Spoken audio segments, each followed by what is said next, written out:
Param, transcendental, Sri, the goddess of fortune, Diva, life, Jaga Pungsha, with the enjoyer of all jagas.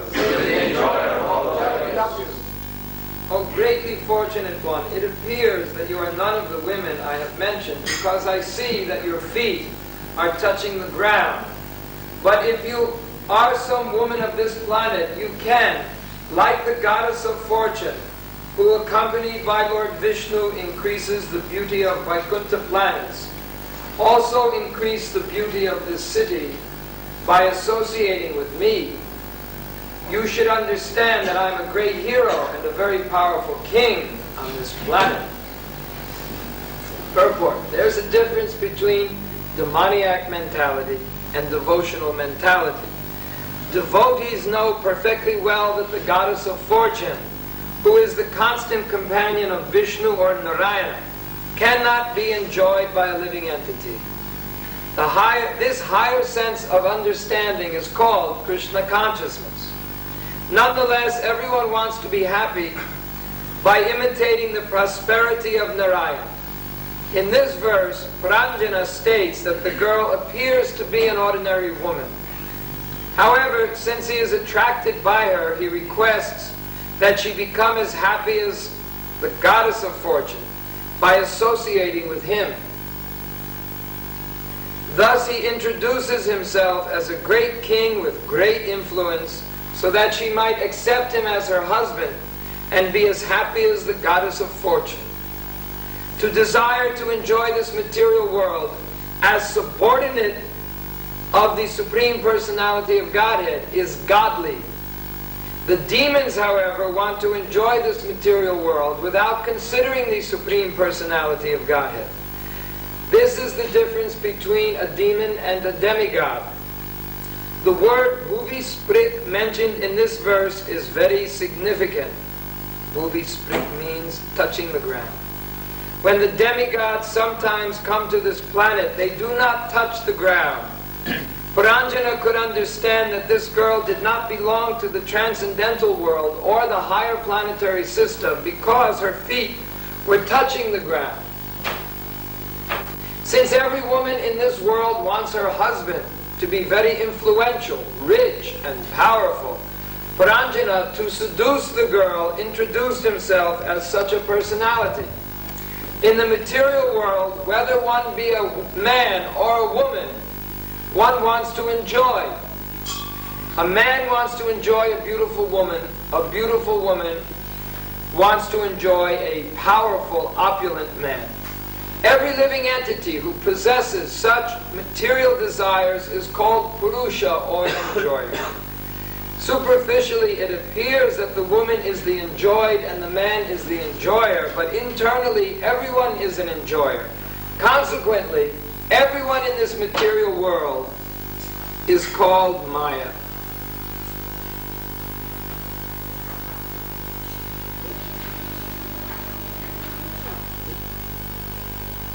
So,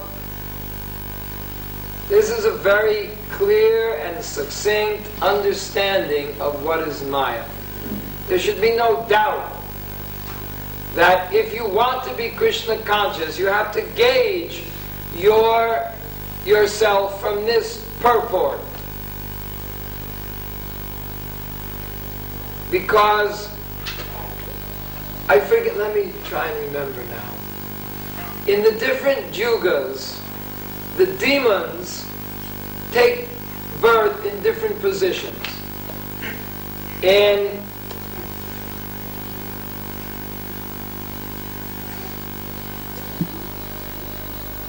remember how it goes. Satyayug, they take birth on separate planets. You've heard this. What is the next yuga? Treta Yuga. In Treta Yuga, they take birth, the demons take birth in different countries. In the Dwapara Yuga, they take birth in the same families, just like the Kauravas and the Pandavas. The Kauravas were demonic, and the Pandavas were godly devotees of the Lord. And in the Kali Yuga, the demons and the demigods take birth within the same body, within the same person. A person will have demonic qualities, and they'll also have godly qualities. So, this purport is very much directed at each of us individually. Because when we're having so much difficulty with our Krishna consciousness, that is when our demonic side is prevalent. Even Krishna says in the Bhagavad Gita,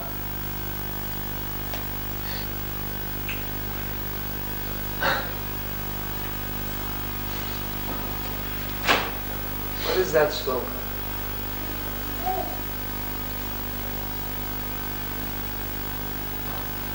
Evam budhe parang budva shangshtavyatmana atmana jahi satrum mahabaho kamarupam durashadam. Knowing yourself to be transcendental to the material intelligence, mind, and the senses. Evam budho param budva shangshtavyatmanam atmana jahi satrum mahabaho. Then you should control the lower self by the higher self. So this demoniac nature is the lower self, kama rupa, and thus conquer over this insatiable enemy, kama rupa drasadam, known as kama rupa, the form of lust. So that lower self is our lusty self. But there is a higher self, or the godly aspect of each of us, that should take control. So that lower self is manifest in lusty desires. Hear how conceited Puranjana is.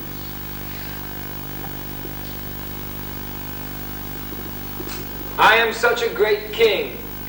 He introduces himself as a great king with great influence. And she, she's very attracted by that.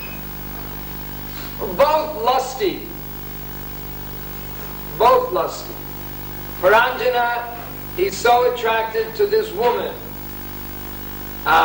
This is the nature of Maya. Maya is manifest in the form of a woman.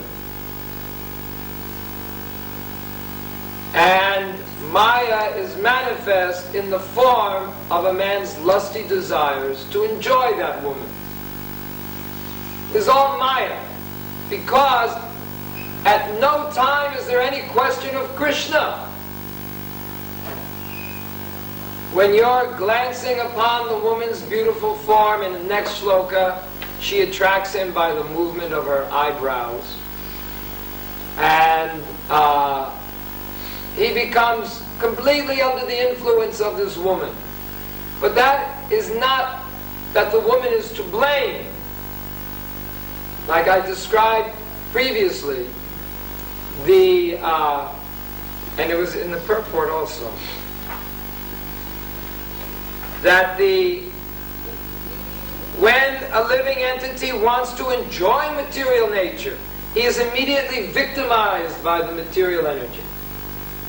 And the highest victimization of the living entity is the victimization of a man by a woman.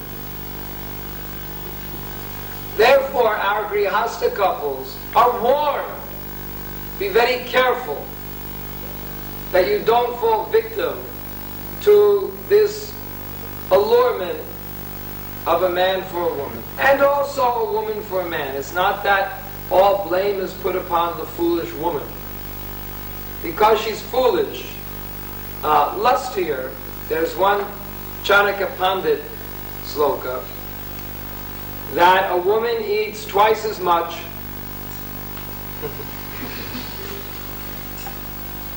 2 stone more. And is 4 times as cunning, 6 times as inconsiderate, and 8 times as lusty. So, of course, any poor, unfortunate living entity who happens to take birth in such a body, one can only have some pity for them, sympathy for them. It's not their fault, because they're 16 times as stupid.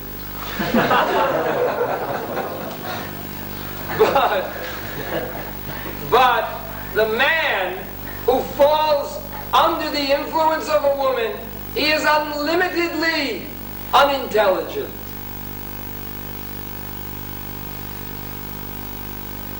Any of you who have been married, I have been married, so not that I'm speaking from an intellectual platform, it's actually experience, that anyone who allows themselves to be influenced by a woman, their life immediately becomes miserable. Because a woman is so lusty, 8 times as lusty. That means that she wants to enjoy 8 times more even than a man. So in this Kali Yuga, a man practically has unlimited lusty desires. So how lusty is the woman? That as unlimited as your lusty desires may be, she's 8 times as more than that. So this doesn't make for a very good combination. The men are weak and the women are lusty. So the combination of a weak man and a lusty woman makes life impossible, unbearable. Unbearable. For everyone. Especially it's unbearable for the children. That you've seen. Many of you have had experience. Of course, I just spoke to my parents this morning. They're celebrating their 50th wedding anniversary. So I felt that that was pretty commendable. Of course, to be 50 years with the same woman is not commendable on the...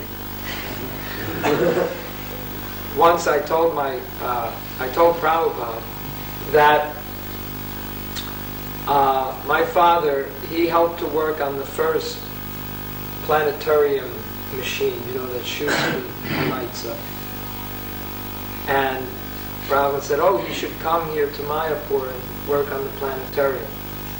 I said, "I'm sure he would like to, but my mother, she won't go in an airplane." And Prabhupada laughed. He said, "Just see, so many years, so old, and still attached to women. Still attached to it. Of course, for these Sudras, there's no question of taking sannyas. So he's a Sudra. In this age, everyone's born Sudra. He's never undergone any purificatory process to come to the point of Vaishnava or Brahmin. So he's a Sudra, so he should remain with the woman. At least it's the same woman, which is commendable in this age. Because everyone is so lusty that as soon as they're never satisfied. They're never satisfied. Lusting after one woman, then you want another woman, then another woman, then another woman. And the woman wants another man. Prabhupada said, simply chasing after vaginas. This is the condition of the personalities in this age. It's all Maya. Because at no time is there any question of considering what Krishna wants. This is the difference between the demigods or the devotees and the karmis, the demons. You say karmi, you mean automatically demons. Of course, there are innocent demons and active demons, but the line is very clear. Either you're a devotee or you're a demon. And the demonic nature is manifest in lusty desire.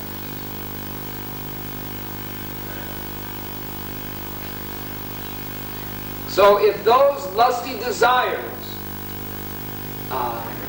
by nature they escalate. That's their nature. A lusty desire increases.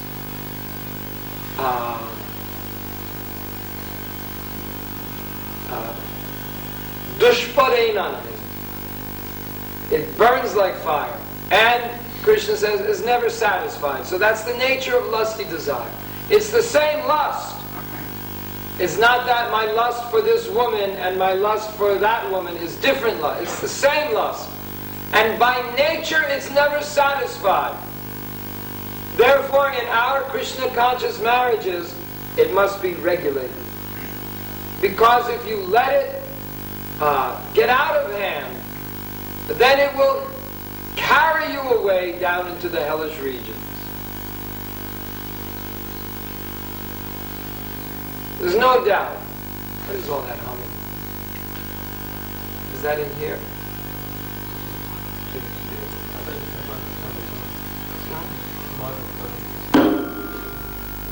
Why did you put it on? Not to mess it out here.